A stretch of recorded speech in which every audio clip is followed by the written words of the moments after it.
Sekitar 15 poin lagi kita akan melihat level tertinggi terbaru 2800, kemungkinan bisa saja di situ nanti malam. Itu pun dengan catatan teman-teman, kalau data ekonomi nanti malam kecenderungannya adalah lemah untuk dolar, sehingga kemungkinan kita akan lihat 2800 atau bahkan lebih tinggi. Cuman masalahnya adalah apakah akan terjadi anti klimaks untuk saat ini atau nanti malam atau tidak, itu tergantung pada US Treasury Yield dan juga US Dollar. So kita lihat lebih dulu grafik berikut ini. Oke, seperti yang terlihat di sini, grafik menunjukkan ada kondisi di mana kita sudah dapatkan apa yang kita inginkan kemarin, yaitu rejection. Itu betul-betul rejection yang terjadi pada level angka 4,335%, persis dengan apa yang kita bahas kemarin. Coba cek lagi, di video kemarin saya sempat mengatakan areal tersebut akan menjadi indikasi yang sangat bagus kalau terjadi rejection. Sehingga kalau kita perhatikan, dia pun masih dalam faktor penurunan tersebut. Nah, kita lihat ya, kita cek di grafik H4-nya, karena kemarin kita masih menunggu terkait dengan correction ABC. Nah, persis ya, jadi kondisinya juga sama, dia sudah sentuh level yang kita asumsikan sebagai wave 5, berarti kita sudah berada atau sedang berada di zona wave A. Nah, tinggal wave A ini, apakah nanti akan ada rebound wave B, lalu kemudian turun lagi wave C atau tidak, semua ini kaitannya dengan data ekonomi. Oke, kalau begitu kita asumsikan wave A kemungkinan akan sangat bergantung pada data ADP ataupun data GDP. Ya, jadi dua data ini malam nanti akan sangat menentukan apakah lanjut turun ke wave A atau tidak. Bisa saja salah satu data negatif, salah satu data positif. Sehingga dari pola penurunan akan juga terjadi pola rebound dan itu mungkin saja menjadi wave B. Atau kalau misalkan ini sesuai skenario kita, katakanlah semuanya berada sisi negatif ataupun melemah, berarti wave B nantinya kita akan andalkan entah itu dari data ISM ataupun mungkin dari data PCE. Nah, cuman kalau hal ini saya agak ragu ya, kalau misalkan kita lihat PCE, sebetulnya PCE bisa dimanfaatkan untuk wave C. Jadi saya asumsikan bahwa besok mungkin jobless claim ataupun bahkan data GDP tadi ya. Jadi saya berharap berarti ini bisa dianggap positif, sehingga nantinya wave B itu akan naik, lalu kemudian data jobless claim juga relatif lebih flat ataupun sideways, sehingga kita akan bertahan di sisi B, dan di hari Jumat barulah ataupun di malam harinya ya lebih tepatnya data PCE, barulah kita akan dapatkan penurunan dari wave C. Nah, setelah itu baru semua itu terkait dengan non-farm payroll di hari Jumatnya, mungkin saja kita akan dapatkan penurunan lebih dalam atau malah lebih parah, malah dia rebound kembali dan memperkuat alibi untuk penguatan US dollar. Tapi apapun itu teman-teman, hati-hati karena efek dari data ekonomi sangat sensitif terhadap US Treasury Yield dan juga US dollar untuk 1 atau 2 hari ke depan. Nah, di sisi lain, harapan kita terkait dengan double top gagal, tapi coba lihat, triple top kelihatannya masih oke, atau bahkan bukan triple top. Saya lebih melihatnya, kalau misalnya kita asumsikan seperti ini, mungkin kita akan coba mendapatkan ascending ataupun descending triangle. Nah, tinggal permasalahannya kalau ini ascending, bahaya juga teman-teman. Karena peluangnya berarti dia akan rebound dan tembus level resistance hingga tembus lagi ke level 148-an. Kecuali kalau misalkan data mendukung, berarti kita akan dapat penurunan sehingga ascendingnya akan kecenderungan ke bawah. Tapi ya secara teori memang ascending adalah ke arah atas. Nah, atau kalau misalkan pun kita asumsikan menjadi triple top, maka neckline inilah yang harus kita tunggu untuk penembusan. So, apapun polanya, yang terpenting adalah data ekonomi nanti malam.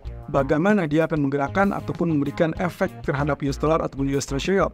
Sisi lain, jelas dari sisi candlesticknya, 2 kali beruntun, dia ditutup dengan doji candle. Dan ini menunjukkan strong rejection dari zona resistance, sehingga harusnya dengan sangat mudah hari ini akan pelemahan US dollar. Sehingga satu sisi itu akan menguntungkan bagi gold ataupun pasar saham dan juga termasuk dari pound sterling. Oke, kita lihat di sini grafik dari pound sterling sendiri sudah mengalami kenaikan dan tembus level resisten. Ya, jadi dia sudah mengalami kenaikan tembus dari resisten trend channel yang semula dari faktor penurunan, ternyata dia sudah mulai kenaikan. So, harusnya sih normalnya dia akan terjadi kenaikan lagi teman-teman.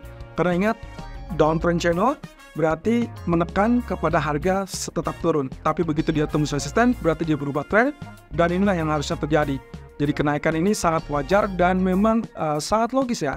Apalagi kalau misalkan nanti sore terkait dengan laporan budget yang akan diumumkan Kementerian Keuangan Inggris, kemungkinan akan menunjukkan sisi optimisme. Sehingga kalau misalkan itu terjadi, maka kita asumsikan ini bisa terjadi kenaikan lanjutan.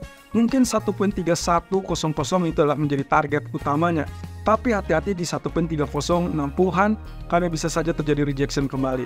Nah, tapi yang paling penting di sini adalah indikasi bahwa pullback ataupun retest supportnya itu ada di kisaran 1.2980-an ataupun 1.2970-an. Nah, selama tidak tembus lagi di bawah trendline, maka kita asumsikan kenaikan masih tetap dominan. Tapi kalau dia sudah tembus lagi di bawah trendline, katakanlah di bawah 1.2940, maka hati-hati, itulah sinyal untuk kembali lakukan sell karena tekanan yang jelas bagi pound sterling itulah kaitannya dengan ekspektasi penurunan suku bunga dari BOE minggu depan.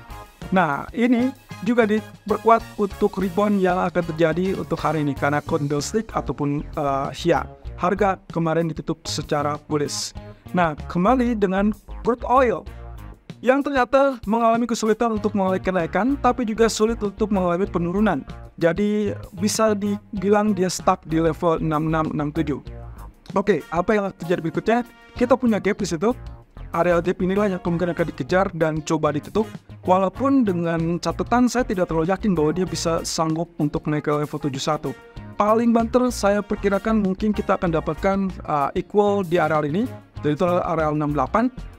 Atau maksimumnya adalah di area 69. Jadi kalaupun misalkan kita asumsikan masih buy atau masih sell, maka kemungkinan peluangnya sell on rally saat dia sentuh zona 68 atau paling tinggi di area 69 Anda bisa juga lakukan sell. Nah, targetnya kita tetap mengincar zona 65 karena kemungkinan tingkat permintaan yang masih tetap lemah dan kita masih tetap tunggu dari stimulus China, sehingga kemungkinan masih tetap dalam hal ini pergerakannya relatif sideways di zona 65 sampai 67 dolar.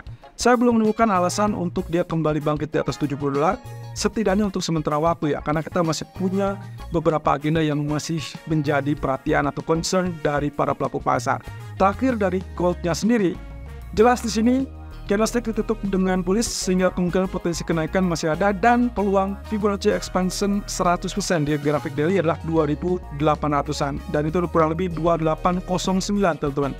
Ya, ini yang juga sudah kita ingatkan beberapa kali. Setelah dia melakukan penembusan di atas 0%, 2685, lanjut dengan Fibonacci expansion 61,8, 2729, dan kemarin pun selama 3 hari beruntun dia sulit untuk turun lebih rendah dari zona 2729, bahkan selalu nempel ya di 2729-nya, dan akhirnya kembali bangkit dan ditutup di atas 2729 tersebut. Jadi dalam hal ini berarti yang semakin dekat adalah terbuka untuk kenaikan ke 2809. Nah, berikutnya teman-teman, kalau misalkan terjadi kenaikan yang lebih dahsyat lagi, maka semakin mendekatkan kita untuk proyeksi ke level 2939. Wow, ini cukup menarik ya teman-teman. Jadi kalau misalkan 2900 bisa muncul sebelum akhir tahun, sepertinya kita akan berpesta menemukan areal 3000 lebih cepat dari perkiraan. Tapi tunggu dulu, jangan tergesa-gesa, karena akan banyak peristiwa ataupun event. Sementara dalam hal fundamental, kita sudah ingatkan bahwa minggu ini adalah minggu pertama, minggu sibuk, dan minggu kedua adalah minggu pemicu yang paling parah ataupun yang paling sakral yang diperkirakan dari Pilpres Amerika ataupun bahkan dari FOMC meeting. Nah, satu sisi kalau kita lihat dari grafik 4, ini juga sudah tembus 61,8%. So, kita coba tunggu 2797 ataupun 2800. Saya rasa masih sangat potensial. Kita punya peluang ke arah sana atau bahkan 2830-an. Ya, jadi tergantung seberapa besar, seberapa kuat dari data ekonomi nanti malam. Harapannya adalah begitu dia sentuh 2800-an, mungkin kita akan dapat koreksi ke 2783 dengan sangat cepat atau paling parah 2758 untuk terjauhnya. Nah, tapi karena faktor fundamental ada ketidakpastian terkait dengan menjelang pemilu, termasuk juga terkait dengan FOMC minggu depan, saya rasa kita masih akan tetap bertahan di atas level 2758, 2780-an. Sehingga nantinya demand atau strong demand kemungkinan akan muncul di kisaran area tersebut. Dan hati-hati, kenaikan berikutnya berarti menuju 2830 atau bahkan lebih tinggi. So, untuk sementara waktu, grafik 4 dan juga H1 menunggu kenaikan. Tapi kalau misalkan Anda sudah mendapatkan cuan ataupun profit, saya rasa Anda bisa exit lebih dulu, lalu kemudian cari peluang setelah data ekonomi. Tapi kalaupun misalkan mempertahankan posisi, pastikan dia betul-betul tembus 2794, atau yang terdekat adalah 2783 yang ternyata sudah ditembus.